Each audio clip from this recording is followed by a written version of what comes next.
In the stillness of night, when the world slows its restless turning, the imagination often drifts backward through time.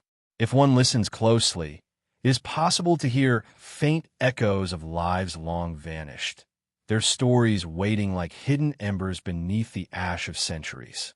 The Crusades are often remembered as moments of noise and fire, banners rising against the sky, armies marching in heavy rhythm, sermons echoing across crowded squares. Yet beneath the surface of grand chronicles and famous leaders, there exist other voices, quiet, uncelebrated, almost erased. These are the whispers of forgotten crusaders, whose names never reached the pages of history, but whose footsteps once pressed into the same earth we still walk upon. This story is not told with the blinding light of glory, but with the gentler glow of a candle flickering in a chapel corner. It begins not with victory or conquest, but with silence. The silence of a scribe who chose not to record the common man. The silence of a family waiting in vain for a letter that would never arrive. The silence of graves that were never marked, left to blend with the soil of foreign lands. It is in these silences that the truest mystery lies, for history often prefers to remember the loudest voices, while the soft ones slip into shadow. Imagine for a moment an ancient hall, its stones cold with centuries of wear. Dust gathers in the corners, and sunlight filters through high windows, painting beams of gold across empty space. This hall once rang with the footsteps of men preparing to march eastward, their armor clinking, their voices hushed in prayer. Today is quiet. Only the memory remains, a memory that seems to hum gently in the air. It is this quietness that we lean into, allowing it to guide us past the grandeur of famous chronicles and into the half-lit corridors where the forgotten dwell. The purpose of this gentle journey is not to recount the triumphs of kings or the strategies of generals. Those stories have been told often, carved into stone and sung across ages. Instead, this is a journey into the margins, into the faint outlines of human lives that once were as vivid and restless as our own. The forgotten crusaders were not only knights in shining armor. They were farmers, artisans, younger sons with no inheritance, widowed men seeking purpose, and dreamers who followed a call they scarcely understood. Their lives, though hidden, carry the fragrance of humanity, hope, fear, longing, and fatigue. The contrast between what is remembered and what is lost is at the heart of this narrative. We know the names of a few, the leaders whose reputations still echo. Yet for every name that remains, there are countless others who vanish into the fog. This imbalance is not unusual. History has always preferred the grand. But when we pause to listen in the quiet, we begin to sense the invisible presence of those who have been left behind. The forgotten are not truly gone. They linger in ruins, in stray relics, in the silence of roads once traveled. And it is in this lingering that we find mystery. The opening of this tale is meant to soothe rather than stir. It is not the trumpet of war that greets us, but the hush of twilight. The Crusades, in their most common telling, seem vast and overwhelming. But when approached gently, as if walking barefoot through an abandoned cloister, the weight shifts. Suddenly, we no longer see an unstoppable wave of history. Instead, we see 1,000 small lives, each carrying its own fragile light, each extinguished in its own way. The grand sweep fades, and the intimate remains. This documentary drifts through those intimate spaces. It does not rush forward, but lingers. It pauses by a forgotten roadside chapel, its walls cracked but still carrying the faint scent of incense. It listens to the murmur of prayers whispered by men who feared the long road ahead. It traces the memory of boots pressing into soft mud, of horses straining against heavy loads, of simple meals shared beneath starry skies. And it asks quietly, what remains of them now? To answer that question is impossible in full, for their stories are scattered like fragments across time. Yet even fragments carry warmth. A broken sword buried beneath a field, a letter half preserved in an archive, a name carved into the edge of a church wall. All these are traces that call us back. They whisper, "Remember me." Though I was forgotten by the great chronicles, I was here. I walked, I prayed, I hoped. Thus, this opening chapter is less of a declaration and more of an invitation. An invitation to slow down, to set aside the clamor of history's headlines, and to step gently into the shadows where quieter truths reside. This is not a tale of conquest, but of presence. Not of fame, but of obscurity.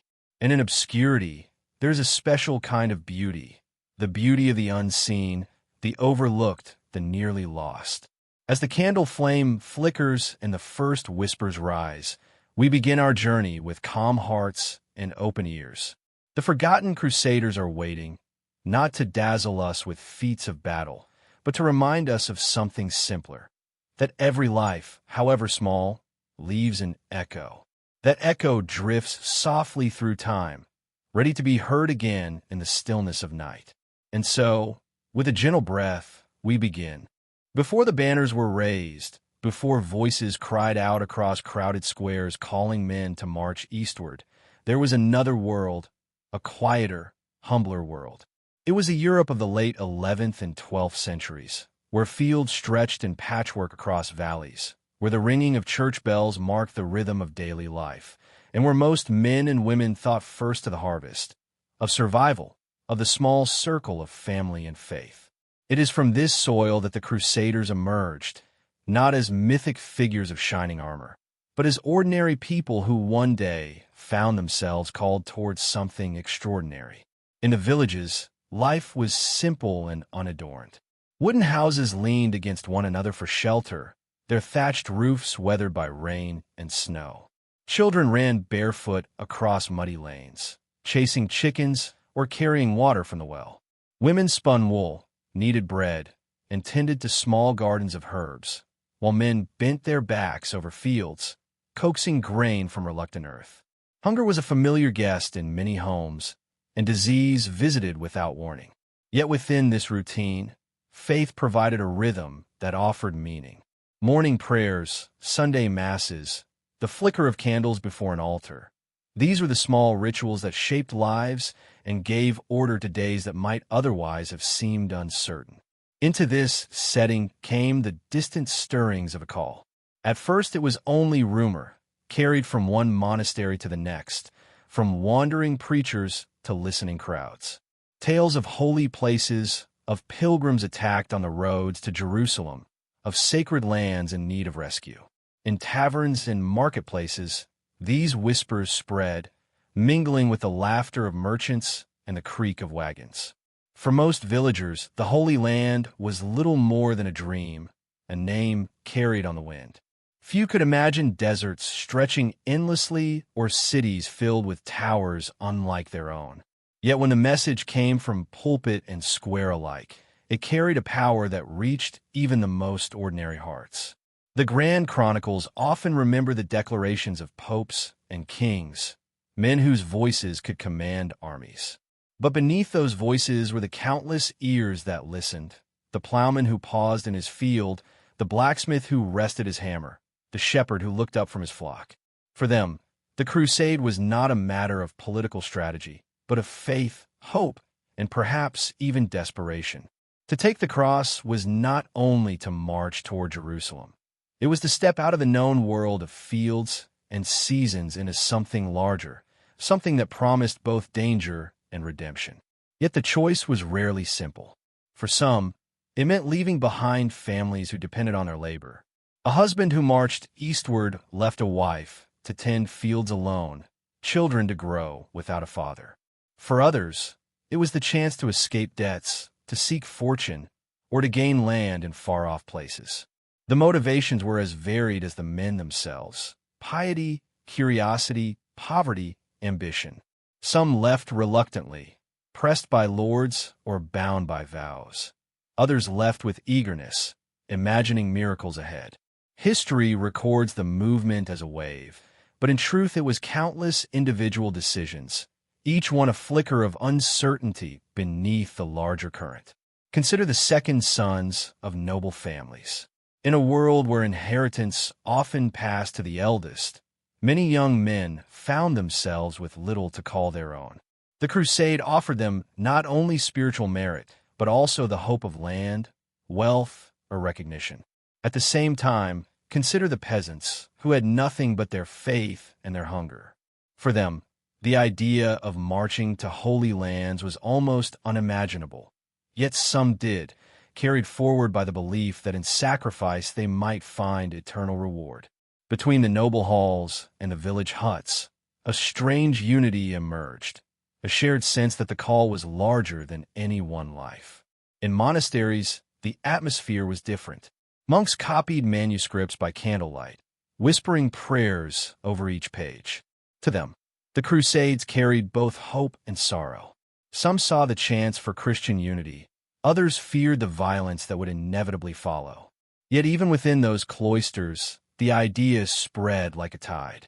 Pilgrims began to set out, carrying small crosses sewn into their tunics. The roads, once traveled mainly by traders and local wanderers, grew busier, alive with men and women setting their eyes on horizons they had never before imagined. And still, life at home continued. The cows had to be milked, bread had to be baked, fires tended against the cold. Those who remained carried on, adjusting to absence with quiet resilience. Wives learned to manage farms. Children grew with only stories of fathers who had gone, and priests spoke softly of sacrifice and faith. The march of history did not pause. It simply divided, carrying some into far-off lands while others stayed rooted in familiar soil. This world before the march is often overlooked because it does not shine with the glamour of battle or the weight of politics. But it is in this world that the Crusades were born. Without the daily lives of farmers and artisans, without the quiet prayers of small parishes, the great movement eastward would never have taken form. Each crusader carried with him not only a sword or shield, but also the memory of his home, the taste of bread baked on a hearth, the sound of a church bell at dusk, the sight of fields rolling toward a horizon that seemed eternal. These memories lingered in their hearts as they stepped onto unknown roads. To understand the forgotten Crusaders, one must first understand this world. Ordinary, fragile, yet filled with moments of devotion and hope. It was not only kings who dreamed of Jerusalem. It was also the peasants standing ankle-deep in muddy fields, the young woman lighting a candle for a departing brother, the child listening wide-eyed to stories of faraway lands. It was this blend of simplicity and longing that created the foundation for one of history's most far-reaching journeys. As the call grew louder, and as the roads began to fill with footsteps, the quiet world of Europe shifted. Villages watched their sons depart, monasteries prayed for safety, and families learned to live with absence. The march had not yet begun in earnest, but its shadow was already falling across the land. And so, from this world of plows and prayers, of muddy lanes and stone chapels, the great movement stirred to life. It is here in these beginnings that we see most clearly the contrast that will guide us, the difference between the famous names remembered in stone and the countless ordinary souls whose lives were swept into the same tide. From the soil of forgotten villages rose the Crusaders whose whispers we follow, carrying us onward into the roads that stretched beyond the horizon. The world of fields and quiet chapels slowly gave way to the sound of footsteps upon long, winding roads. Once the decision was made, once the cross was sewn onto a tunic or carved into a wooden staff, the Crusader's life became a journey. These were not short paths across familiar meadows, but vast networks of dirt tracks, forest trails, mountain passes, and bustling trade routes that connected one corner of Europe to another, and finally reached into lands few had ever seen. The roads to the Holy Land were not just physical pathways, but also symbolic ones, leading men and women away from their ordinary lives and into landscapes filled with both wonder and peril. At first, the journey was slow and fragmented. Small groups departed from villages, sometimes no more than a handful of men, accompanied by a priest or a few families. They walked toward nearby towns, where the roads widened and merged with others. Gradually, These small streams joined to form great rivers of pilgrims and crusaders. By the time they reached major cities, places like Cologne, Paris, or Venice, the sight of endless lines of travelers became overwhelming. For those who had lived most of their lives within the boundary of a single parish, the sight of so many strangers moving with a single purpose must have been both awe-inspiring and unsettling. The roads themselves bore witness to this great movement. Monasteries and churches along the way became places of rest, where tired travelers were offered bread, water, and shelter. Many of these monasteries kept records, though often brief, noting only that pilgrims passed through or strangers sought lodging.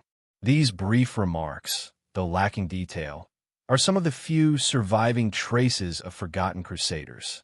They remind us that behind the broad sweep of history were countless individuals who paused, rested, prayed, and then moved on, leaving only the faintest footprint in memory.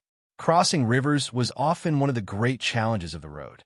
Bridges were rare, and ferries, where they existed, were costly and sometimes dangerous.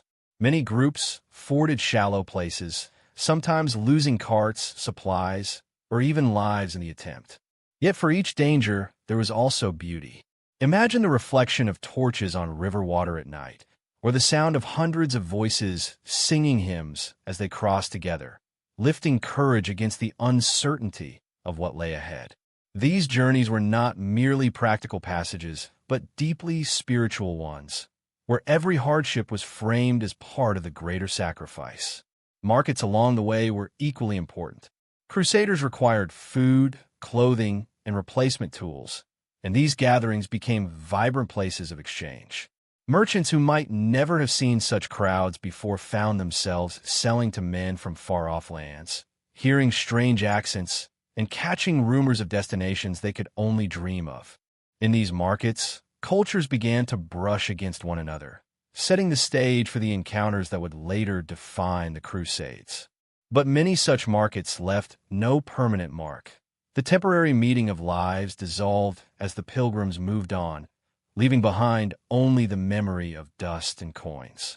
For some, the road brought encounters with kindness, villagers offering food, strangers guiding them to safer paths. For others, the road was filled with hostility.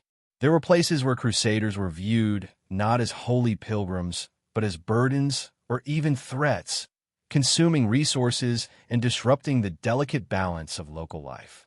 This duality, hospitality and suspicion, shadowed them throughout the journey.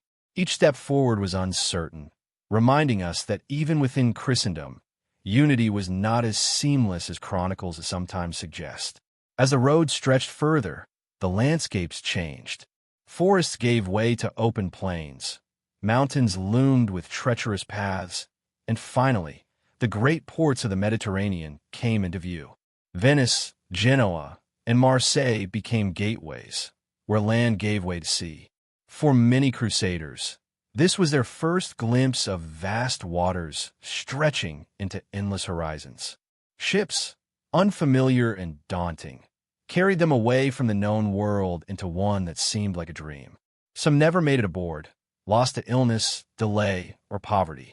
Yet even those who turned back left behind stories mostly unrecorded, yet part of the larger tapestry of the journey. Not every route was the same.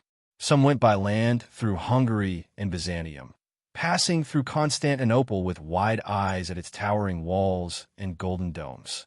Others took the sea, enduring storms, cramped quarters, and the fear of piracy.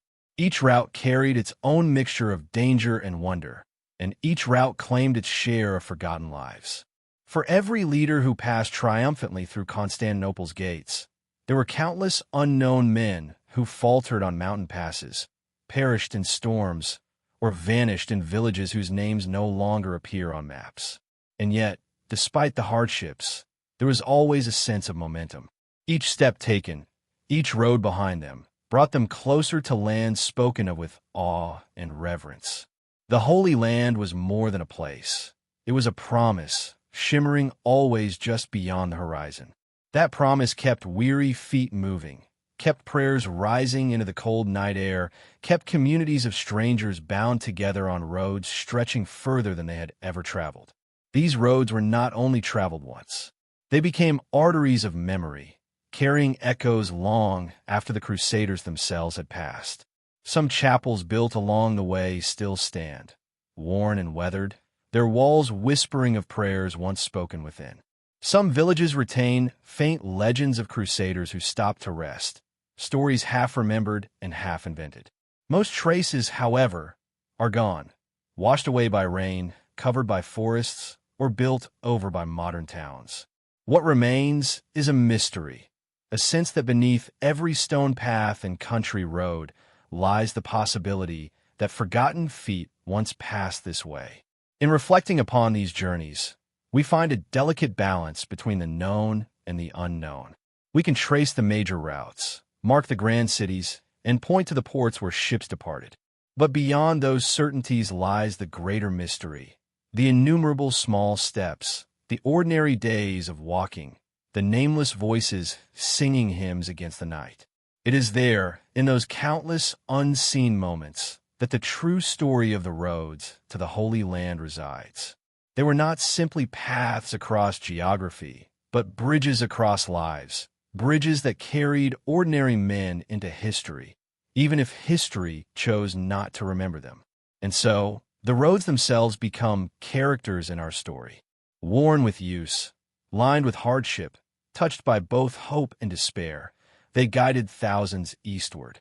Some who walked them would be remembered in chronicles, their deeds preserved in ink. Others would vanish without a trace, absorbed into the silence of the path itself. Yet together they moved, and together they formed a journey whose echoes still hum softly in the quiet places of the world. Among the many who set out on the long roads eastward, history has chosen to remember a select few. The chronicles linger over the names of kings, dukes, and celebrated commanders, men whose banners fluttered brightly in the wind and whose speeches were preserved in ink. Yet beneath that thin layer of remembered greatness lies a vast multitude who moved with equal determination but left no trace. These were the silent knights, the ones who fought, prayed, bled, and died without their names being carried forward. They are the forgotten figures who remind us that history, for all its richness, is never complete. The image of the knight has become almost mythical. Shining armor, noble steeds, plumes rising above helmets. Such images dominate the imagination. Yet many who bore the title of knight lived far from such glory. They were men of modest estates or younger sons with no inheritance, who took to the crusade not out of fame, but out of necessity, devotion, or even desperation. Their armor was sometimes patched and dented, their horses weary from years of toil, their shields plain and unadorned. Unlike the lords whose deeds were sung in ballads, these knights marched quietly, their sacrifices unnoticed, their courage undocumented. Consider the second son of a minor noble, raised in the shadow of his elder brother who would inherit the family land. For him, the crusade was not only a call of faith, but also an escape from obscurity. Yet when he rode eastward, his deeds would not be written in gilded manuscripts. If he perished in battle, his name might be briefly spoken in mourning by his companions before fading into silence. If he survived, he often returned to a life no different from the one he had left, his struggles swallowed into anonymity. The chronicles rarely pause for such men, yet their presence formed the very body of the armies. Others came not from noble halls, but from humbler origins. Knights by service rather than by wealth. They bound themselves to lords in exchange for armor, weapons, and a place in the ranks. These men fought shoulder to shoulder with their betters, endured the same marches, felt the same thirst beneath desert suns. Yet while the noble knight's coat of arms might endure in stained glass or carved stone, the lesser knight's memory faded as soon as the last person who knew his name was gone. Their silence is not evidence of insignificance, but of how history chooses to listen, attentive to loud voices, deaf to the soft ones. The silence of these knights was not always voluntary. Some wrote letters, hoping their words might reach loved ones across oceans and mountains. Yet many of those letters never survived. Fire, dampness, and forgetfulness consumed them. Others were remembered briefly in oral tales, stories told by comrades around campfires. But such stories rarely endured beyond a generation. When chroniclers wrote, they focused on leaders, battles, and grand strategies.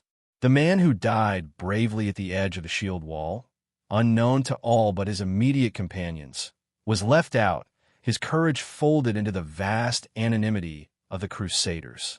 And yet, if we listen carefully, faint echoes of these silent nights remain. Archaeology sometimes uncovers fragments, a sword buried deep in the soil, its hilt worn by a forgotten hand, a spur lost in a field that once resounded with the thunder of hooves. Such objects speak without words, whispering of men who once lived and fought. They remind us that the silent nights were not shadows but flesh and blood, as real as the famous figures who overshadow them. Their silence today does not erase the sound of their voices centuries ago. There is also a deeper mystery in their absence. Why do some names survive while others vanish? Was it chance, or the choices of chroniclers, or the fragility of memory itself? Perhaps the silent knights understood, even as they lived, that their deeds would not outlast them. Yet they marched anyway, guided by faith, loyalty, or hope. Their silence becomes, in this way, a kind of eloquence. They tell us that not all acts of courage seek recognition. Some exist only in the moment, witnessed by no one but the stars. Imagine a camp on the road to Jerusalem. A noble lord sits by a fire, his attendants carefully noting his words, ensuring that his deeds will be recorded for posterity. A few steps away, a lesser knight kneels in prayer, his breath forming small clouds in the cold night air. He asks for protection, for strength, for forgiveness. He does not know that no chronicler will ever write his name, that his prayer will vanish into the silence of history. Yet in that moment, his faith is no less real, his courage no less steady. His silence does not diminish his humanity, it deepens it. The Forgotten Knights also remind us of the contrast between how history is lived and how it is remembered. In life, each knight was as vivid as any king. He felt hunger, fatigue, pain, and joy. His friendships, rivalries, and hopes were as real as those of the great commanders. But once life passed, the record grew selective. A few were elevated into legend, while most dissolved into obscurity. The silence of these knights is therefore not a void but a veil. Behind it lies the richness of countless lives, unseen yet present. When we think of the Crusades, we often picture the great movements of armies, the clash of civilizations, the grand narratives. Yet beneath those sweeping arcs lay the quiet persistence of the silent knights, without whom the stories could not have unfolded. Their anonymity is not a weakness, but a reminder of scale, that history is made not only by those whose names endure, but also by those whose steps vanish into the dust. In their silence, there is dignity. In their forgotten presence, there is truth. Thus, as we move deeper into our story, we carry with us the awareness that the Crusades were never solely about kings and leaders. They were about thousands of men, each with his own inner world, each contributing to a tapestry that could never be fully preserved. The silent knights do not cry out for recognition. They whisper instead, softly but persistently, reminding us that history's heart often beats in the places where no one is listening. When we imagine the Crusades, it is often the daylight scenes that dominate. The march of armored men across foreign lands, the shimmer of banners, the clash of battle under a glaring sun. Yet half of the journey was lived in darkness, beneath the stars, in camps that rose and vanished like fleeting breaths. These forgotten camps at night were not places of glory, but of vulnerability, where weary men confronted silence, fear, and longing. They were spaces where history's grand march paused, if only for a few hours, and where the human soul revealed itself most clearly. Picture a vast plain, miles from any city. As twilight descends, the endless noise of marching feet subsides. Fires begin to glow in scattered clusters, fragile islands of light in a sea of darkness. Around them, men gather, some repairing their gear, others whispering prayers, still others sitting in wordless exhaustion. The crackle of burning wood mixes with the soft murmur of voices, the occasional neigh of a horse, or the distant howl of a wolf.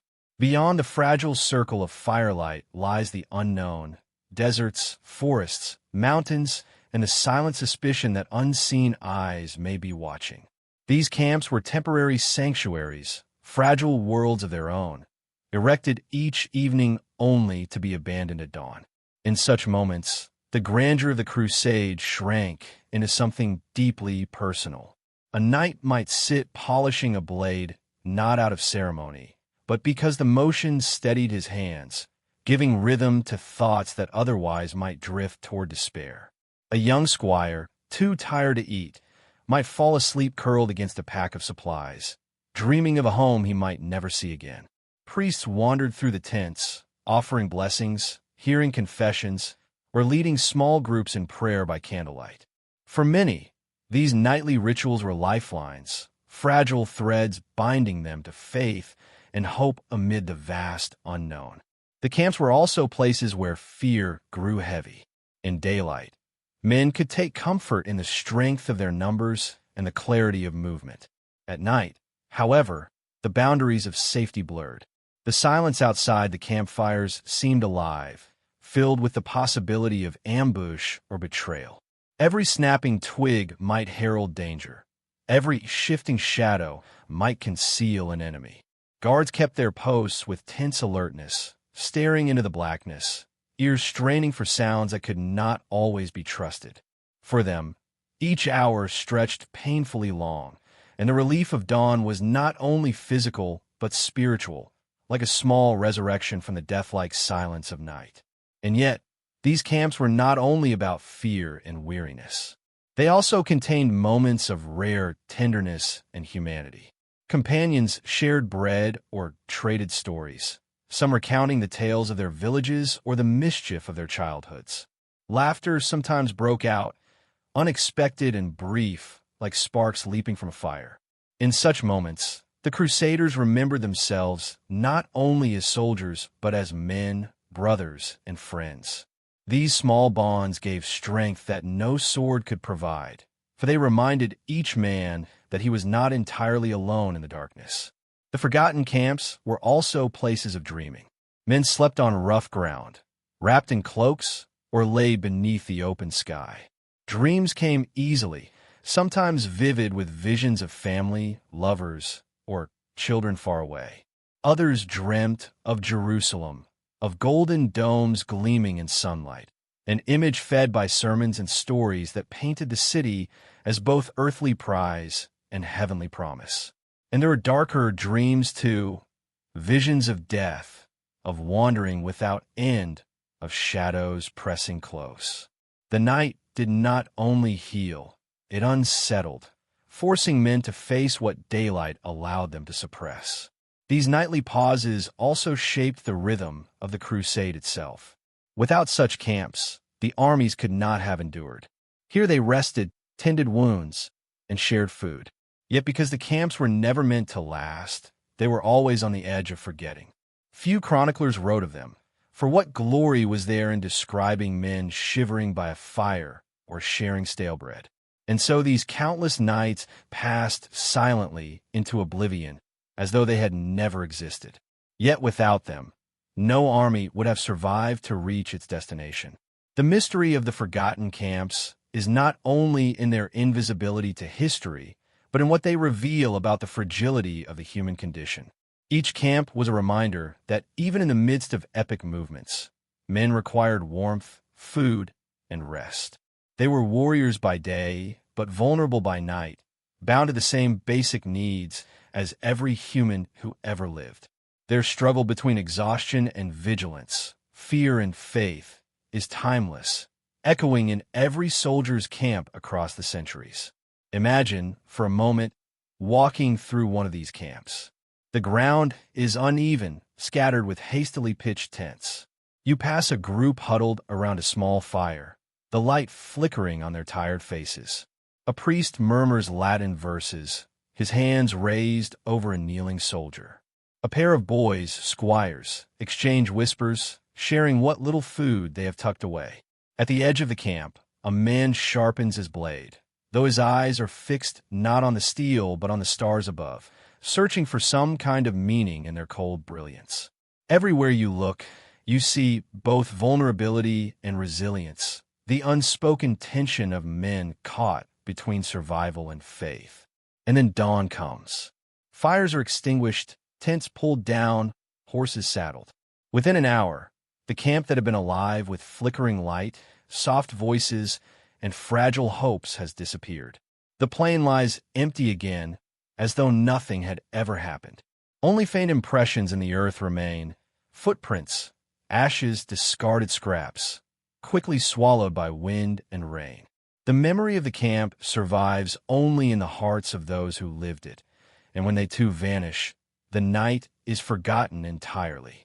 These forgotten camps at night, therefore, remind us that history is built not only from great victories or defeats, but also from countless fleeting moments that vanish without record.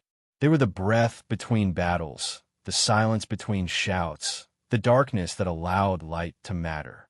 To remember them, even faintly, is to restore a missing piece of the Crusades, the human experience not of triumph but of endurance. Across the landscapes once crossed by crusaders, scattered in forgotten valleys and unmarked corners of earth, lie the graves that hold no names. They are not grand mausoleums nor decorated tombs. They are simple mounds, often erased by time, grass, and silence. The chronicles of the Crusades recall mighty clashes, sieges, and kings, but they rarely pause to tell of the countless men who never returned, whose resting places were left unmarked, their memories absorbed into the soil. To walk through these lands today is to walk over a hidden tapestry of the dead, woven from bones that once carried armor, prayers, and dreams. The mystery of the unnamed graves begins with the nature of the journey itself. Armies marched across continents, thousands of miles from home, through deserts, mountains, and cities alien to them.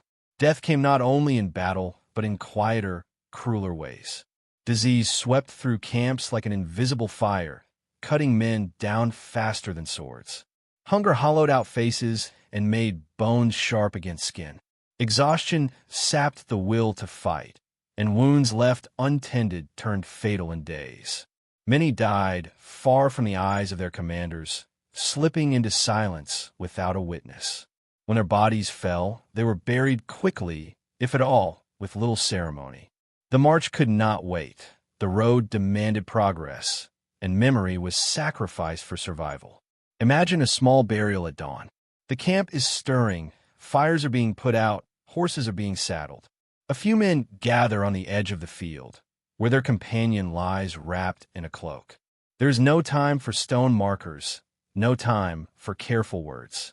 A priest murmurs a prayer as soil is heaped, but even that prayer is rushed, spoken with the haste of men who know they must move on. The mound is left unmarked, indistinguishable from the earth around it. By the time the sun rises high, the grave already blends into the land, and within weeks, even those who buried him will struggle to recall the exact place. The contrast between the remembered and the unnamed is sharp. Leaders and lords who fell in the Crusades were honored with elaborate burials, their tombs carved into stone, their names preserved in chronicles, their legacies tied to the glory of Christendom. But for the ordinary crusader, the farmer turned soldier, the mason who exchanged tools for a sword, the squire too young to shave, the grave offered no such permanence. They became anonymous threads in the vast fabric of war, their stories folded into silence. Their anonymity is both a tragedy and a mystery, for each one was a life full of detail, laughter, fear, and longing, reduced to nothing more than bones hidden beneath forgotten soil. And yet, there is a strange tenderness in these unnamed graves. Though their names are lost, their presence endures. Every stone field, every quiet meadow where men once camped or marched may still cradle their remains. The land remembers, even when we do not.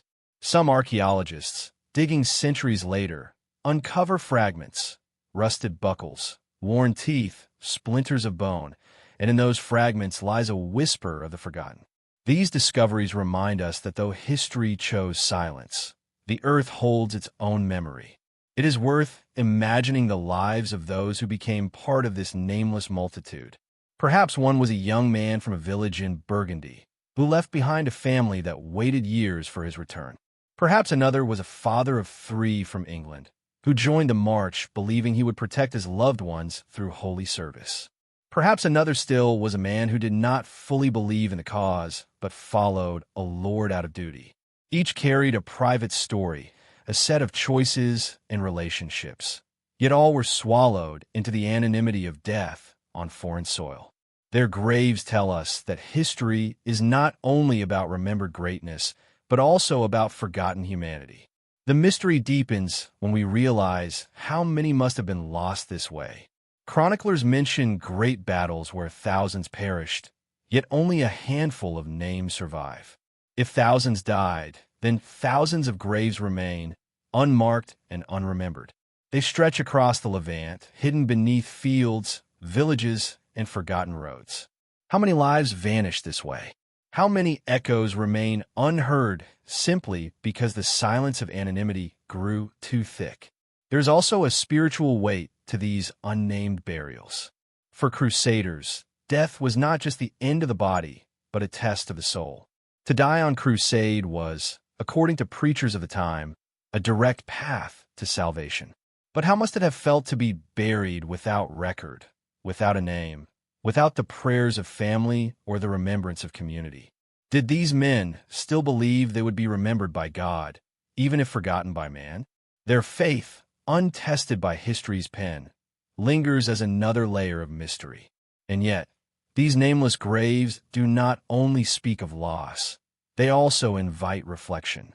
They remind us that fame is fragile and memory selective. What is considered important in one century may vanish in the next, while what is ignored in writing may still endure in the land itself. The Crusaders who rest in silence have become part of the landscapes they crossed. Their bones nourish the soil, their essence lingers in the stones and rivers, their anonymity blending into permanence. In this way, they are both gone and present, absent from chronicles, yet immortal in earth. If one were to walk quietly through a field in the Levant today, it would be impossible to know exactly where they lie. But perhaps that is fitting. For in being everywhere and nowhere, the forgotten Crusaders belong not just to a single place, but to the whole expanse of human memory. They are reminders that history is as much about the unseen as the seen, as much about silence as about sound. And so the unnamed graves stand as gentle mysteries. They do not cry out with stories of victory or conquest, but hum softly with presence. They whisper, "We were here, we walked, we fought, we died. Remember us, if not by name, then by the knowledge that we existed." It is a whisper worth hearing, a reminder that even when names are lost, humanity endures in the quiet places of history. Among the stones left standing by time, there are chapels, once vibrant with song and prayer, that now lie broken, their walls cracked, their roofs open to the sky. These ruined chapels, scattered across the paths once walked by Crusaders, carry an air of stillness that feels almost sacred. Though their frescoes have faded and their bells no longer ring, they remain as hollow shells of devotion, guardians of memories too fragile for the chronicles of war. To step into such a place today is to hear echoes that are not entirely gone, for stone has a way of holding on to sound. And within these walls, the whispers of forgotten Crusaders seem to linger, as though they have never truly departed. When armies traveled across Europe and into the Holy Land, chapels were both anchor and refuge. They offered a pause in the long march, a space where men could set aside armor and kneel before the cross. Candles flickered against rough stone, prayers rose in the air, and hymns filled the small sanctuaries with warmth. For some crusaders, these chapels were the last places where they felt a sense of home. The voices they heard there, the chant of monks, the prayers of fellow soldiers, were a reminder of a faith that bound them together, even as fear and fatigue pressed heavily upon them. Now imagine these chapels centuries later. The wood has rotted, the stained glass is shattered, and ivy creeps along the broken stones. Yet when the wind passes through, it seems to carry the memory of chants, faint and almost musical, as if the voices of the long-departed still inhabit the space. A traveler pausing inside might hear nothing at all, yet still feel the weight of unseen presence, the soft vibration of history that clings to the walls. These echoes are not literal sounds, but impressions, ghosts of memory that linger in silence. For the forgotten Crusaders, these chapels were not merely sacred buildings, but emotional lifelines. Here, they confessed sins, seeking forgiveness before setting out on battles that could be their last. Here they grieved for fallen comrades, leaving whispered prayers in the air like invisible offerings. Here they sought courage in the flicker of a candle, asking for strength when their bodies and hearts felt close to breaking. These rituals were rarely recorded, for who would write of a nameless soldier kneeling in tears before an altar? Yet in their absence from the chronicles lies the depth of their mystery. The ruins remind us of the contrast between permanence and fragility. Stone walls, thought to last forever, crumble in time. Wooden beams collapse, and frescoes fade until only faint outlines remain. Yet the devotion of those who prayed within cannot be fully erased. Though their voices are gone, the atmosphere of reverence lingers. The ruined chapel becomes a paradox, broken, yet still whole in spirit, silent, yet filled with echoes. It asks us to listen not with ears, but with imagination, to hear what is no longer there. Some chapels became burial places, holding the bodies of crusaders who could march no further. In such cases, the building itself became both sanctuary and tomb. Over time, as war shifted and new generations rose, these chapels fell into neglect. Roofs caved, weeds grew, and animals nested where once men had prayed. And yet, if you step inside one today, the sense of reverence persists. It is as though the walls themselves refuse to forget, holding in their cracks the unspoken stories of grief, hope, and faith. Archaeologists and historians sometimes study these ruins, uncovering fragments, a carved stone cross, a piece of pottery, the imprint of a candle holder. To most eyes, they are simple artifacts, yet to those who look deeper, they are whispers of human presence. A candle once lit by a trembling hand, a carved stone once kissed by lips in prayer. These small remnants connect us across centuries, bridging the distance between our world and theirs. The mystery of the ruined chapels is not only about the Crusaders who once prayed there, but about the silence they now contain. They have become places where the absence of sound is itself a kind of music.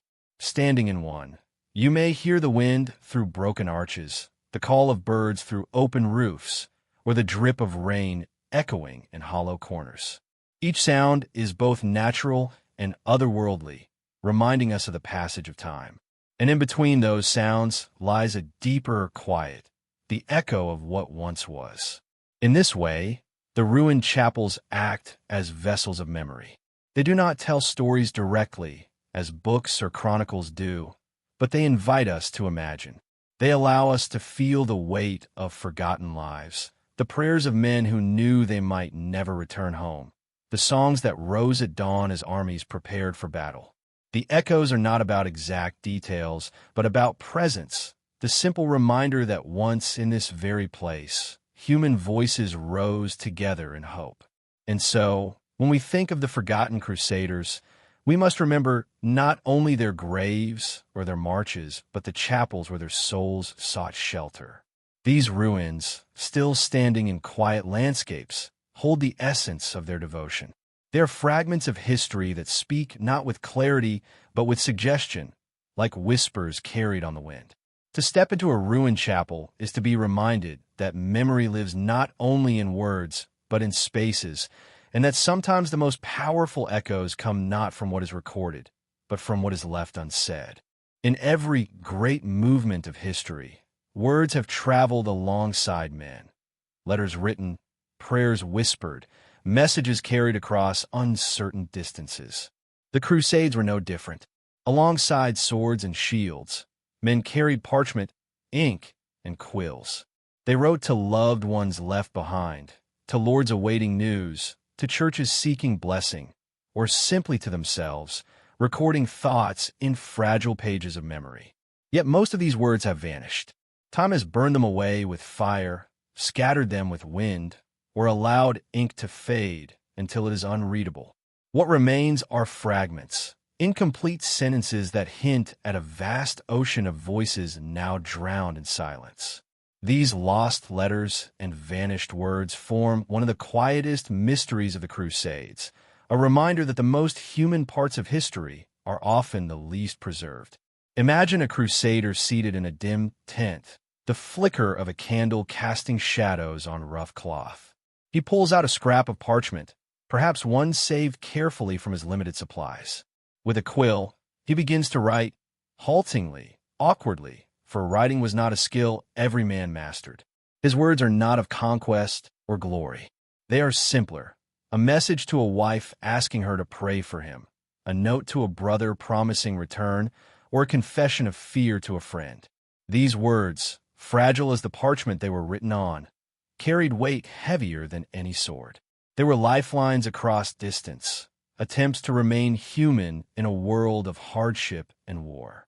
Some letters were carried by couriers, making dangerous journeys across mountains, seas, and hostile lands. Many never arrived, intercepted by enemies, lost in storms, or destroyed in raids. They disappeared before reaching their destination.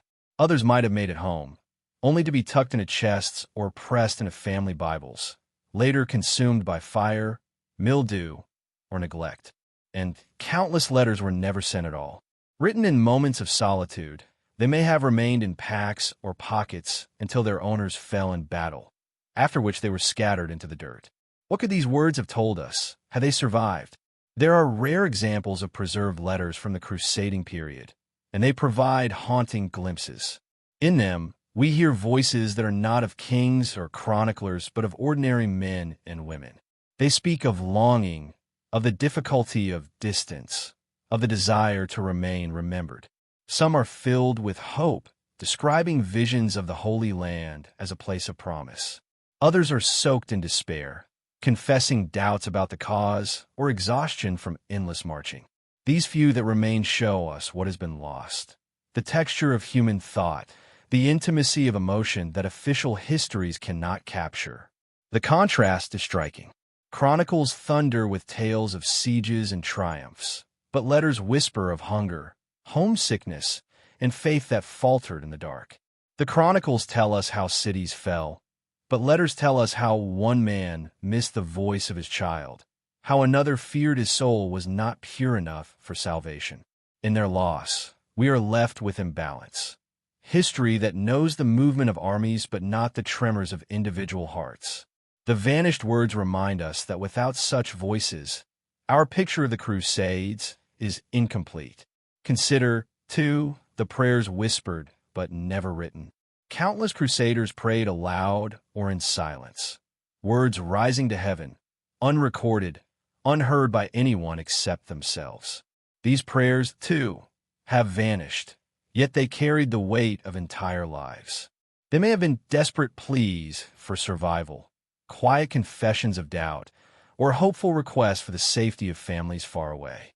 Though they left no mark on parchment, they remain part of the vanished language of the past, woven into the atmosphere of forgotten camps, lost on the wind, yet not entirely gone.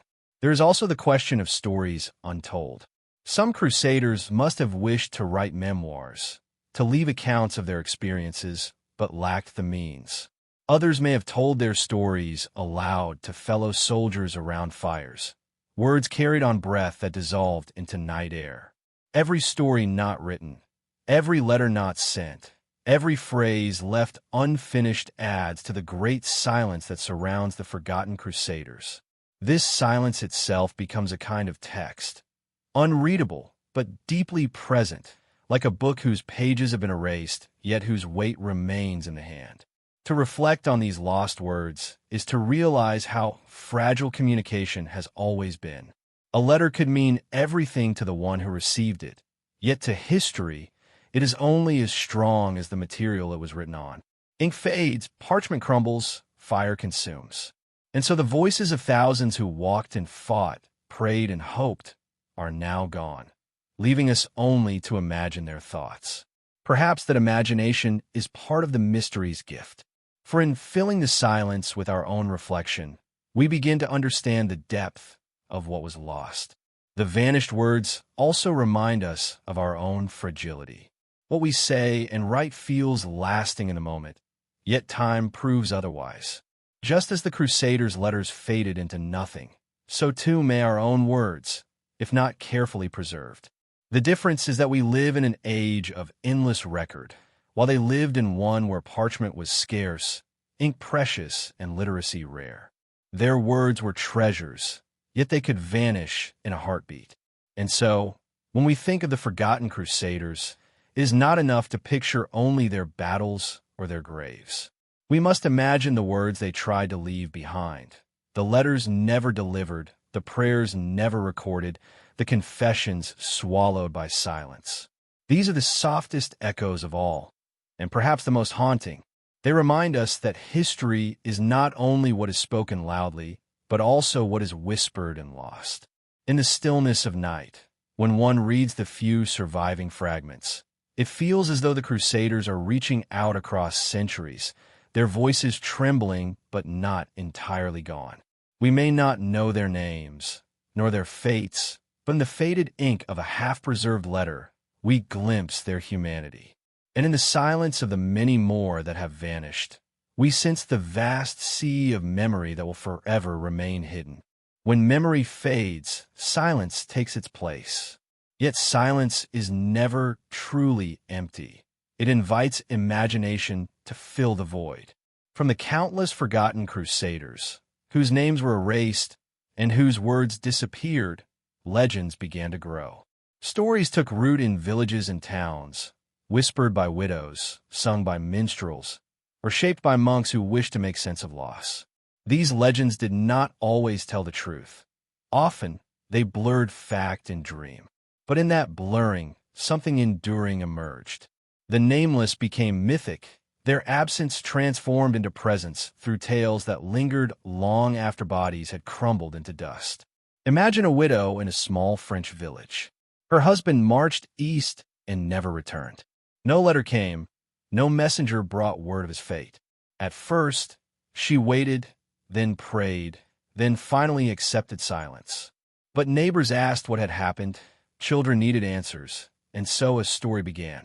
Perhaps she told them he had died bravely in battle, or that he had reached the holy city and now rested in eternal glory. The truth might have been simpler, death by fever, hunger, or exhaustion, but the story soothed pain. With each retelling, the memory of one forgotten man became a legend, larger than his life, unbound by the silence that had erased him. Monks, too, contributed to these transformations.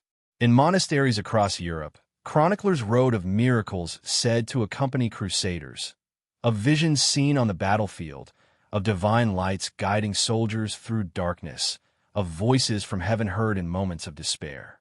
Whether such events occurred or not mattered less than the fact that they offered meaning. The absence of certainty was filled with stories that carried comfort and hope. These tales spread, becoming part of the cultural memory of the Crusades, even as they drifted far from the lives of ordinary men who inspired them. Some legends grew darker, shaped by fear and sorrow. A village might whisper that a crusader who vanished had been cursed, doomed to wander the earth without rest. Children might be warned not to stray into certain forests, said to be haunted by the restless spirits of those who died far from home. In this way, the silence of the forgotten did not only birth tales of glory, but also of haunting. Their absence became a presence, sometimes protective, sometimes ominous, woven into the folklore of those left behind. These legends reveal a contrast between history and memory. History seeks dates, facts, names, and outcomes. Memory seeks comfort, meaning, and continuity. When facts could not be known, memory invented. The Forgotten Crusaders thus lived on in stories that were both false and deeply true. False in detail, true in the way they expressed longing, grief, and the desire to believe that lives lost far away still mattered. A man whose grave was unmarked might live forever in the tale of a miraculous vision told in his village. A squire lost to disease might be remembered as one who stood bravely beside his lord in battle. These were not lies, but acts of love against the cruelty of silence. The power of such legends is their persistence. While names and documents fade, stories can endure for centuries, pass from mouth to ear like threads weaving across generations.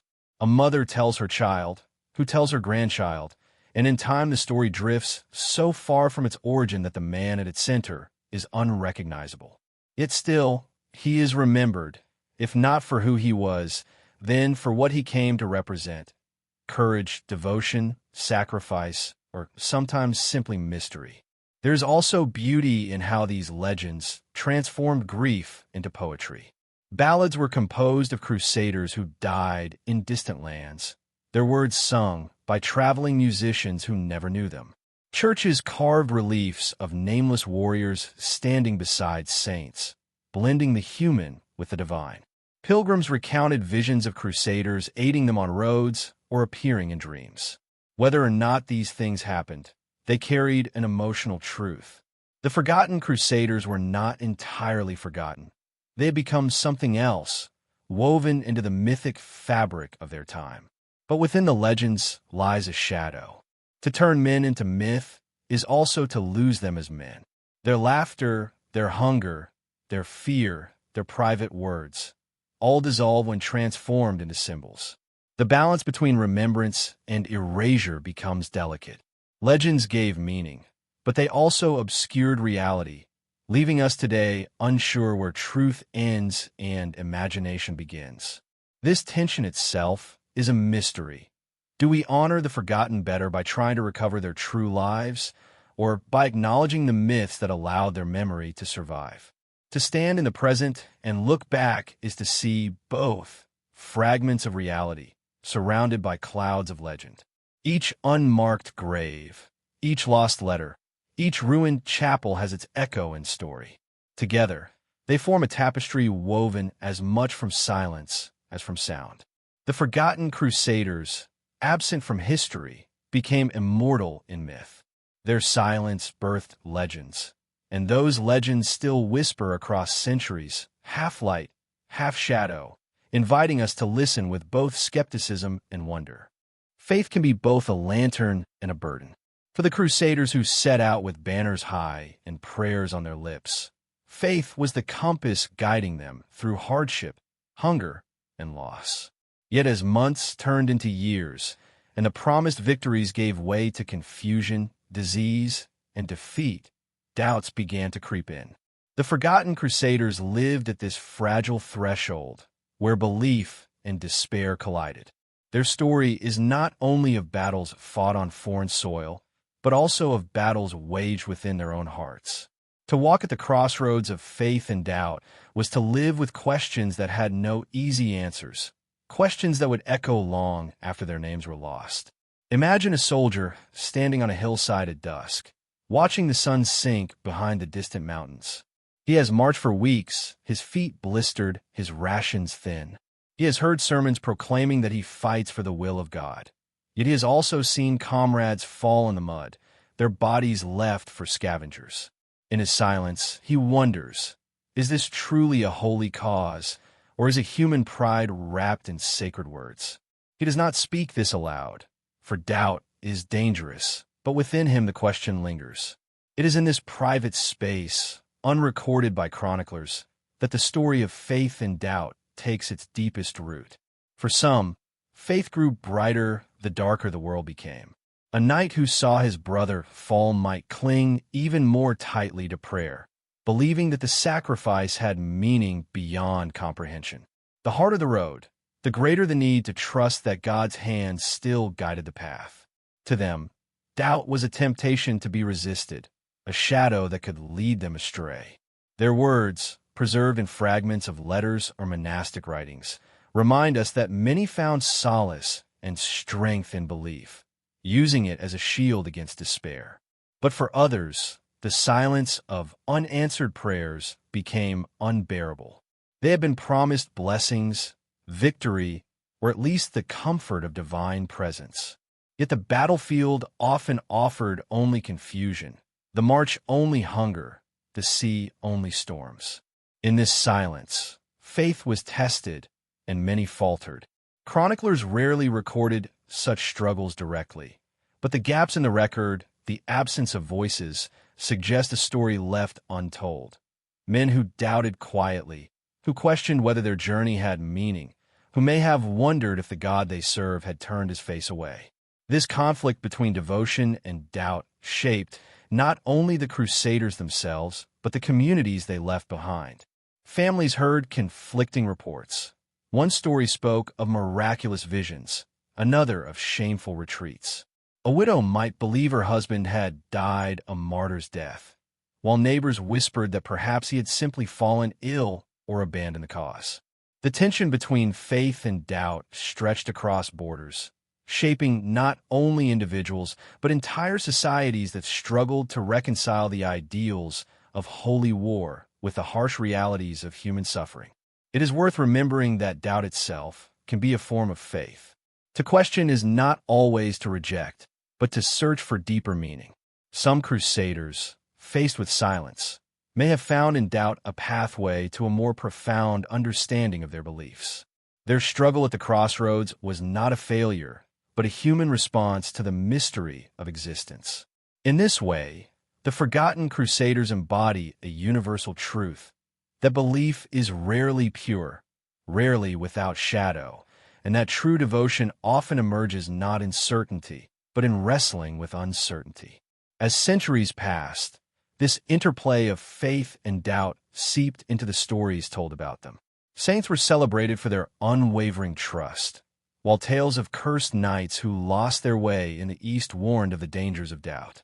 Yet in reality, most men lived somewhere in between, holding on to faith even as questions gnawed at the edges of their certainty. Their silence leaves us only fragments, but in those fragments, we sense the weight of their inner battles. Today, when we walk among the ruins of castles or read the fading ink of old chronicles, we can almost hear the quiet tension between devotion and despair. The crossroads of faith and doubt is not confined to the Crusades. It is a human condition that stretches across all of history. In the Forgotten Crusaders, we see ourselves reflected, uncertain, longing for meaning, torn between belief and question. Their story reminds us that even in silence, even in absence, faith and doubt continue their dance, shaping lives long after the final march has ended. Stone does not forget as quickly as men do. Across Europe and the Near East, fragments of towers, broken archways, and weathered fortresses still bear silent witness to the lives of those who once passed through their gates. Though the names of many crusaders were lost to time, the places they touched often endured far longer, carrying their stories in ways that words could not. A ruined chapel on a hillside, an abandoned stronghold at the edge of the desert, or a half-fallen bridge over a quiet river. Each is a monument to both presence and absence. These places become the vessels of remembrance, holding within their crumbling stones echoes of lives that history has forgotten. Imagine walking through the ruins of a Crusader castle at dawn. The sun breaks over the horizon, touching the stone with gold.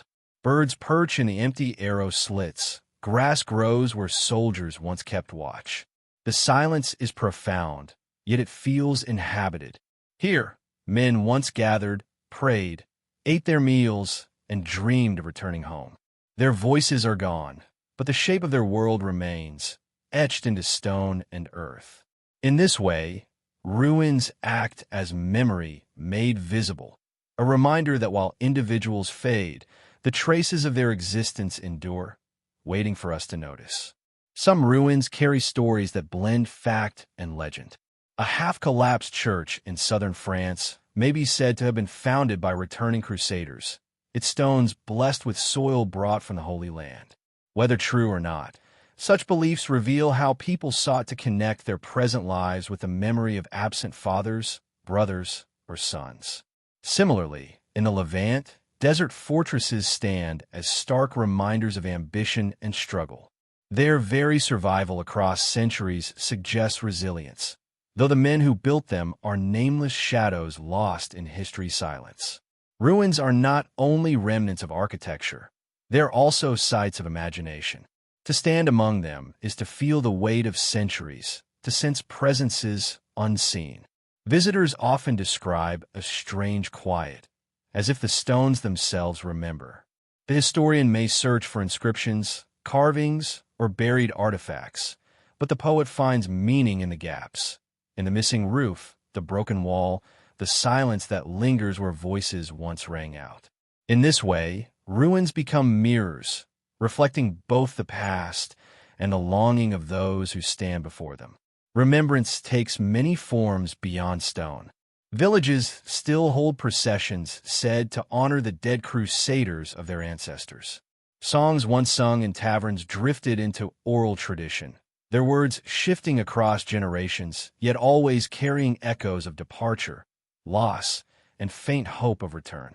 In these cultural remnants, we glimpse how ordinary people remembered those who vanished into silence. These acts of remembrance did not always preserve facts, but they kept alive the emotional truth of sacrifice, absence, and longing. Yet even remembrance has its shadows. For every ruin that stands, countless others have vanished, their stones carted away, their memory erased. For every song that survived, many more were lost, forgotten before they could be written down. To speak of remembrance is also to acknowledge forgetting, the quiet erosion of memory by time. The ruins remind us of this, too. Each fallen stone a symbol of how remembrance itself is fragile, dependent on what survives chance, weather, and human hands. Still, ruins hold a peculiar kind of peace. They remind us that even in forgetting, something remains. The forgotten Crusaders may not be remembered by name, but their passage through the world left impressions that outlived them. To sit among broken walls is to feel continuity, that our lives, too, may one day fade into silence, yet traces will endure. The ruins whisper this truth softly, like a lullaby sung across centuries. Nothing is ever entirely lost, so long as some fragment remains. Thus, ruins and remembrance stand together as guardians of the forgotten. Where words fail and names vanish, stone and story continue. They invite us to pause, to listen, to let imagination and memory blend. In their brokenness lies beauty, in their silence, a form of speech. And in them, the forgotten Crusaders are not entirely forgotten after all. When history slips into silence, art often steps forward to speak in its place. The forgotten Crusaders, though their names dissolved and their graves lay unmarked, found strange forms of survival in poems, tapestries, stained glass windows, and chronicles that blurred fact with imagination. Artists and writers, moved by fragments of memory and by the mystery of absence, created works that gave shape to what could not be fully known. Through their brushstrokes, verses, and illuminated pages, the silent dead were drawn into color, song, and story, leaving echoes that traveled far beyond their lifetimes. In medieval Europe, minstrels and poets sang of knights who had marched to the Holy Land, weaving together tales of bravery and sorrow. Many of these verses celebrated lords and kings, but hidden between the grand names were hints of ordinary men, anonymous figures cast as symbols of sacrifice. Some were portrayed as nameless martyrs, their deaths sanctified in rhyme. Others became characters in cautionary tales, wandering knights undone by doubt or betrayal. In these ways, literature both honored and reshaped the memory of forgotten crusaders, transforming them into archetypes that lived longer in imagination than in history. The walls of churches carried their echoes, too. In flickering candlelight, stained glass windows told stories of holy war, knights in shining armor kneeling before the cross, angels hovering above battles. For the villagers who gazed upon these images, perhaps searching for a son or husband who had never returned, the glass offered a vision of meaning. Even if the reality had been cruel, death by disease, or disappearance without trace, the art suggested a nobler ending, a place within the eternal narrative of faith. The forgotten were not named, but they were present in every faceless figure etched into those glowing panes. Chroniclers, tasked with preserving events, also carried the forgotten into their pages, though often indirectly. A single line might note that many perished in the heat, or that unnamed soldiers fell in great number. These vague phrases concealed countless lives, but their very vagueness allowed later readers to imagine. For every faceless group mentioned, imagination could populate their ranks. A farmer who left his plow, a mason who left his tools, a youth who left his village never to return. Thus, even absence became a kind of presence, as literature provided space for memory to wander. Not all echoes were glorifying. Some poets, disillusioned by the endless cycles of bloodshed, wrote satirical verses that mocked crusading fervor, depicting soldiers as misguided or doomed. In their words, the forgotten crusaders appeared as victims of greed or folly, swept along by causes they barely understood. These voices remind us that remembrance was not uniform. Even in their own time, doubt and critique shaped the way the absent were imagined. Over centuries, the echoes of forgotten crusaders shifted into new artistic forms. Renaissance painters reimagined them as figures in biblical allegories, while Romantic poets centuries later found in their loss a symbol of melancholy grandeur. Novels of the 19th century painted them as tragic wanderers, torn between faith and futility. Each age projected its own anxieties and longings onto these silent men, making them mirrors for the living rather than portraits of the dead. What unites these artistic echoes is not factual precision, but emotional truth. They tell us less about what truly happened and more about how people needed to remember.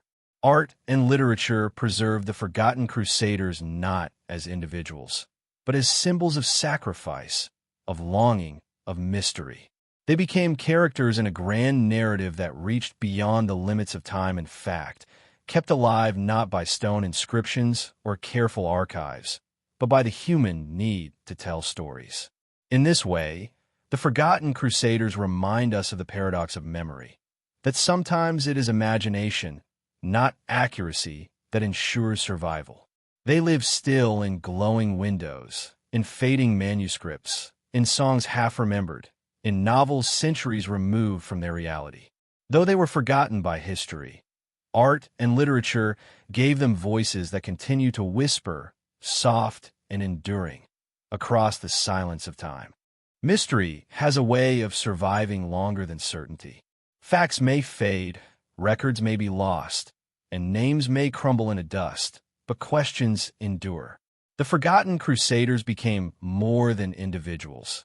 They became mysteries passed down from one generation to the next. Families, villages, and entire nations carried fragments of stories, unanswered questions, and half-remembered traditions, each layer of retelling adding both distance and depth. The silence surrounding their fates invited speculation, and speculation, in turn, became its own form of remembrance.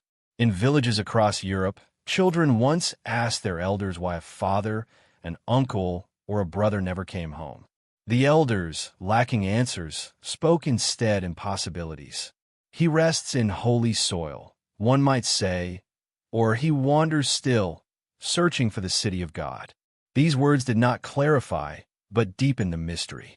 Each generation inherited these unanswered questions, and with them, a quiet fascination. A crusader's absence was not an ending, but a story without a conclusion, echoing like a half-sung lullaby across time. The mystery traveled, too, in more formal ways. Chroniclers hinted at entire companies of men who vanished on the road, lost to storm, ambush, or desert sands. Sometimes their fate was noted simply as unknown. To later readers, those silences became openings, spaces where imagination took hold. Did they die quietly, their bones left unmarked in foreign soil? Or did a few survive, living under new names in distant lands, their past erased? The lack of closure became a legacy in itself, an inheritance of wonder that bound generations together. Imagine a soldier standing on a hillside at dusk, watching the sun sink behind the distant mountains. He has marched for weeks, his feet blistered, his rations thin. He has heard sermons proclaiming that he fights for the will of God. Yet he has also seen comrades fall in the mud, their bodies left for scavengers. In his silence, he wonders, is this truly a holy cause, or is a human pride wrapped in sacred words? He does not speak this aloud, for doubt is dangerous, but within him the question lingers. It is in this private space, unrecorded by chroniclers, that the story of faith and doubt takes its deepest root. For some, faith grew brighter the darker the world became. A knight who saw his brother fall might cling even more tightly to prayer, believing that the sacrifice had meaning beyond comprehension. The harder the road, the greater the need to trust that God's hand still guided the path. To them, doubt was a temptation to be resisted, a shadow that could lead them astray. Their words, preserved in fragments of letters or monastic writings, remind us that many found solace and strength in belief, using it as a shield against despair. But for others, the silence of unanswered prayers became unbearable. They had been promised blessings, victory, or at least the comfort of divine presence. Yet the battlefield often offered only confusion, the march only hunger, the sea only storms. In this silence, faith was tested, and many faltered. Chroniclers rarely recorded such struggles directly, but the gaps in the record, the absence of voices, suggest a story left untold. Men who doubted quietly, who questioned whether their journey had meaning, who may have wondered if the God they serve had turned his face away. This conflict between devotion and doubt shaped not only the Crusaders themselves, but the communities they left behind. Families heard conflicting reports. One story spoke of miraculous visions, another of shameful retreats. A widow might believe her husband had died a martyr's death, while neighbors whispered that perhaps he had simply fallen ill or abandoned the cause. The tension between faith and doubt stretched across borders, shaping not only individuals, but entire societies that struggled to reconcile the ideals of holy war with the harsh realities of human suffering. It is worth remembering that doubt itself can be a form of faith. To question is not always to reject, but to search for deeper meaning. Some crusaders, faced with silence, may have found in doubt a pathway to a more profound understanding of their beliefs. Their struggle at the crossroads was not a failure, but a human response to the mystery of existence. In this way, the Forgotten Crusaders embody a universal truth, that belief is rarely pure, rarely without shadow, and that true devotion often emerges not in certainty, but in wrestling with uncertainty. As centuries passed, this interplay of faith and doubt seeped into the stories told about them. Saints were celebrated for their unwavering trust, while tales of cursed knights who lost their way in the East warned of the dangers of doubt. Yet in reality, most men lived somewhere in between, holding on to faith even as questions gnawed at the edges of their certainty. Their silence leaves us only fragments, but in those fragments, we sense the weight of their inner battles. This mystery found expression in folklore. In some regions, tales grew of knights who never died but roamed in secret, watching over villages at night. In others, the Crusaders were said to have built hidden chapels underground, their prayers continuing in secret long after the wars had ended. Though improbable, such tales gave meaning to absence, transforming mystery into a kind of presence. To believe in such stories was not to seek literal truth, but to honor the pull of the unknown, the way absence invites imagination. For scholars centuries later, the mystery of the forgotten Crusaders posed a different challenge. They pored over fragmented documents, piecing together hints, tracing lines of possibility. Yet even with modern tools, much remains uncertain. The silence of the forgotten resists full recovery, as if protecting itself.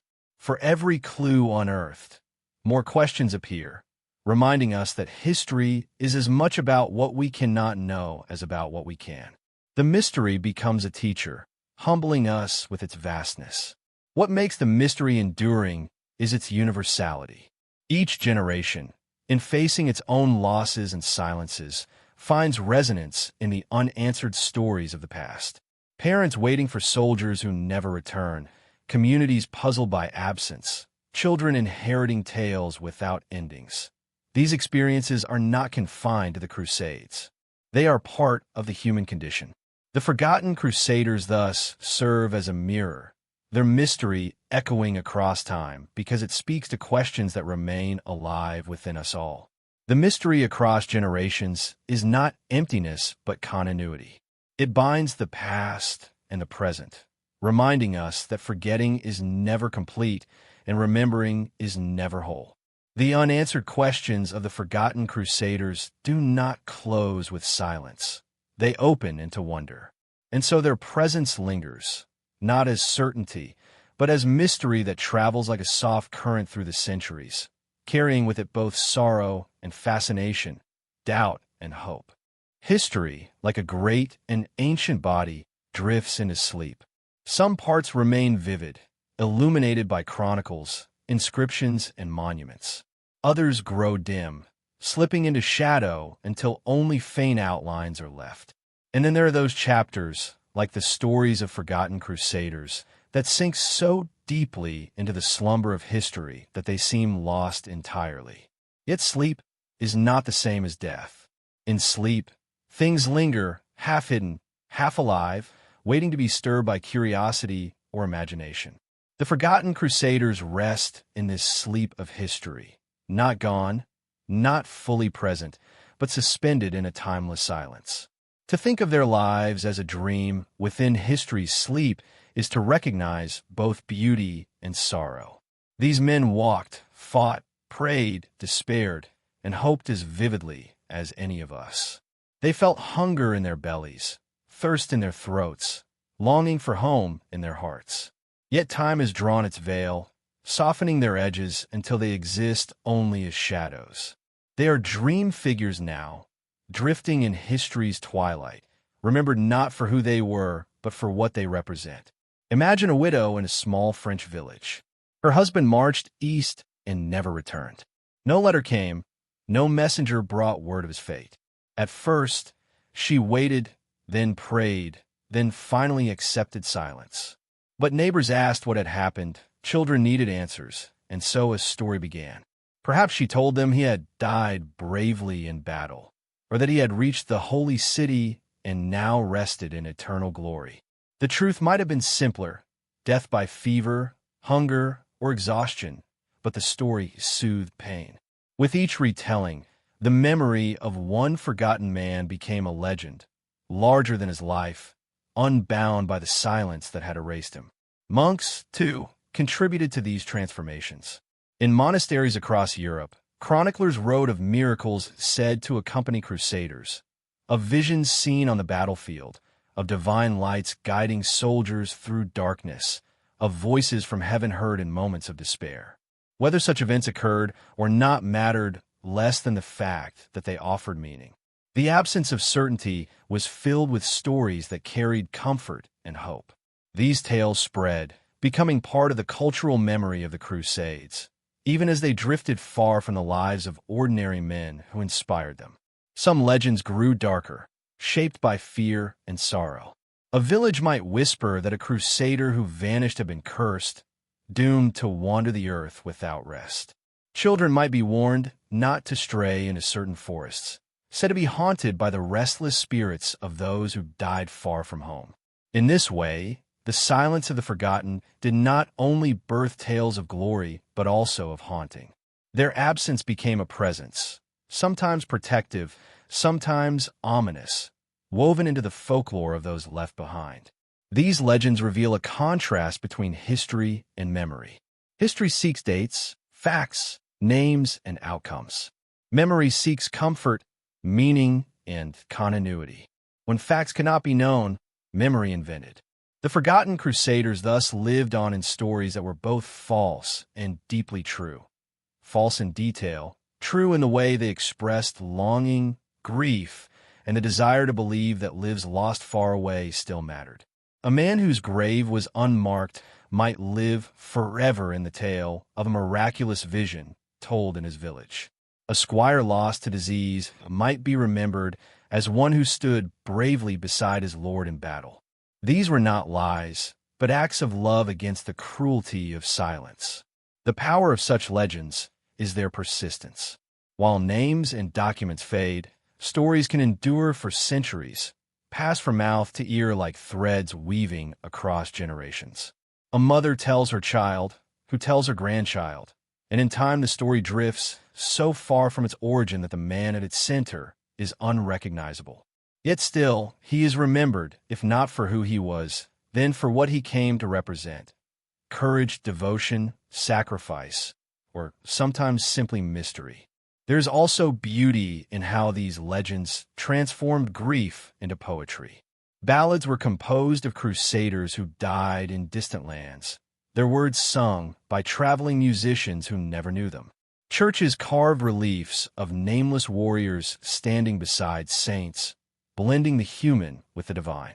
Pilgrims recounted visions of crusaders aiding them on roads or appearing in dreams. Whether or not these things happened, they carried an emotional truth. The forgotten crusaders were not entirely forgotten. They had become something else, woven into the mythic fabric of their time. But within the legends lies a shadow. To turn men into myth is also to lose them as men. Their laughter, their hunger, their fear, their private words, all dissolve when transformed into symbols. The balance between remembrance and erasure becomes delicate. Legends gave meaning, but they also obscured reality, leaving us today unsure where truth ends and imagination begins. This tension itself is a mystery. Do we honor the forgotten better by trying to recover their true lives, or by acknowledging the myths that allowed their memory to survive? Their sleep is deep, but not without whispers. Through ruins, legends, and fragments of art, faint murmurs escape, like voices speaking from within a dream. This sleep is not peaceful in every respect. There is restlessness in the silence, a reminder that countless stories were never told, countless names never written down. The very idea of forgetting carries with it a subtle unease. We sense that something precious has been left unattended, something we might have carried forward if only the record had been kinder. Yet this unease is softened by the gentle rhythm of history's slumber. Just as a dream can be both comforting and strange, the sleep of history holds contradictions: grief and beauty, loss and survival, silence and song. For those who study the past, the sleep of history is a challenge and an invitation. How do we honor those who are absent from the record? Do we attempt to awaken them, piecing together fragments until a faint picture emerges? Or do we accept their sleep, acknowledging that mystery itself has a place in remembrance? Perhaps both approaches hold truth. To search is to show care, to value lives that would otherwise dissolve. To let them sleep is to respect the natural rhythm of forgetting, to allow history its silence without forcing every shadow into light. The forgotten Crusaders then embody this paradox. They sleep in history, yet their absence awakens reflection. Their silence invites imagination. Their erasure sparks remembrance. In this way, their story continues to shape us, even without details, even without names. They become not just figures of the past, but symbols of the mystery that underlies all history, the vast ocean of human experience that can never be fully charted. And as we reflect upon their slumber, we recognize our own place in this cycle. One day, our lives too will fade into the great sleep of history. A few names may survive in records, a few acts remembered for a time, but most will drift into silence, as countless before us have. The Forgotten Crusaders remind us that this is not tragedy alone, it is the way of all things. To be forgotten does not mean to be without meaning.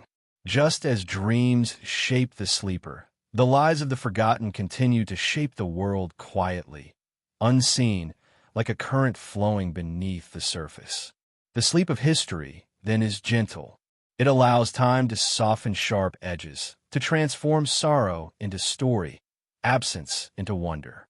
In that sleep, the forgotten crusaders remain with us, not awake, not gone, but resting in the twilight between memory and silence. They are not lost, but dreaming, and in their dreams, we find our own reflection. As the story draws to its end, imagine a single candle flickering in a quiet room. The flame burns steadily, casting soft light against the walls, yet shadows remain. This is how we must hold the memory of the forgotten crusaders.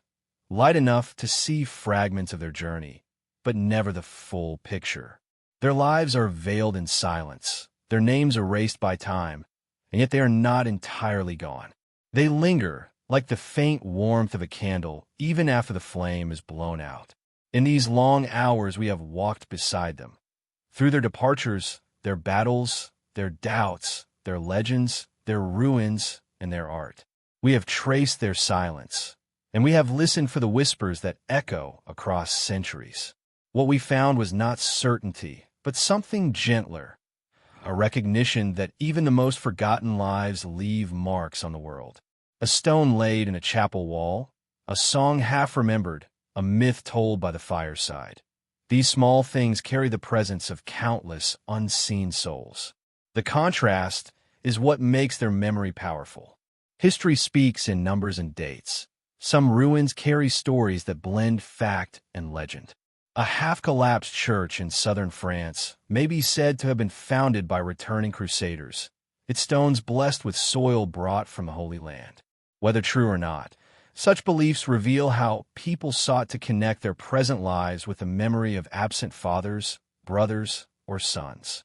Similarly, in the Levant, desert fortresses stand as stark reminders of ambition and struggle. Their very survival across centuries suggests resilience, though the men who built them are nameless shadows lost in history's silence. Ruins are not only remnants of architecture, they are also sites of imagination. To stand among them is to feel the weight of centuries, to sense presences unseen. Visitors often describe a strange quiet, as if the stones themselves remember. The historian may search for inscriptions, carvings, or buried artifacts, but the poet finds meaning in the gaps, in the missing roof, the broken wall, the silence that lingers where voices once rang out. In this way, ruins become mirrors, reflecting both the past and the longing of those who stand before them. Remembrance takes many forms beyond stone. Villages still hold processions said to honor the dead crusaders of their ancestors. Songs once sung in taverns drifted into oral tradition, their words shifting across generations, yet always carrying echoes of departure, loss, and faint hope of return. In these cultural remnants, we glimpse how ordinary people remembered those who vanished into silence. These acts of remembrance did not always preserve facts, but they kept alive the emotional truth of sacrifice, absence, and longing. Yet even remembrance has its shadows. For every ruin that stands, countless others have vanished, their stones carted away, their memory erased. For every song that survived, many more were lost, forgotten before they could be written down. To speak of remembrance is also to acknowledge forgetting, the quiet erosion of memory by time. The ruins remind us of this, too. Each fallen stone a symbol of how remembrance itself is fragile, dependent on what survives chance, weather, and human hands. Still, ruins hold a peculiar kind of peace.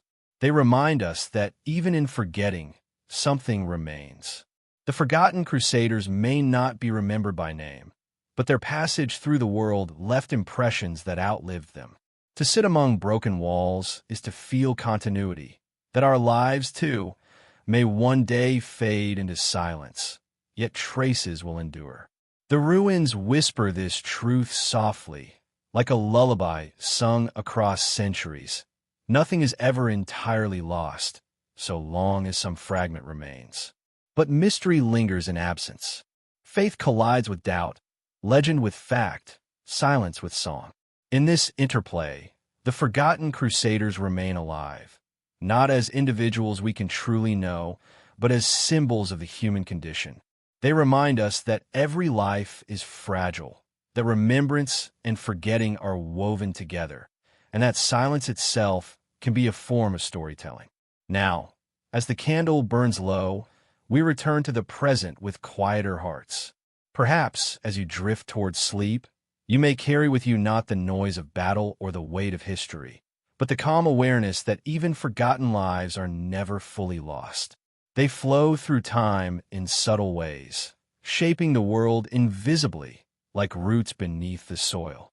And just as their memory rests in twilight, so too do our own lives belong to the larger rhythm of remembering and forgetting. The flame wavers. The shadows grow longer.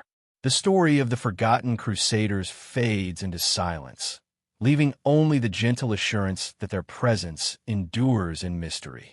As the final glow softens into darkness, may it bring not sorrow, but peace, a reminder that history, like a candle at night, is both fragile and eternal.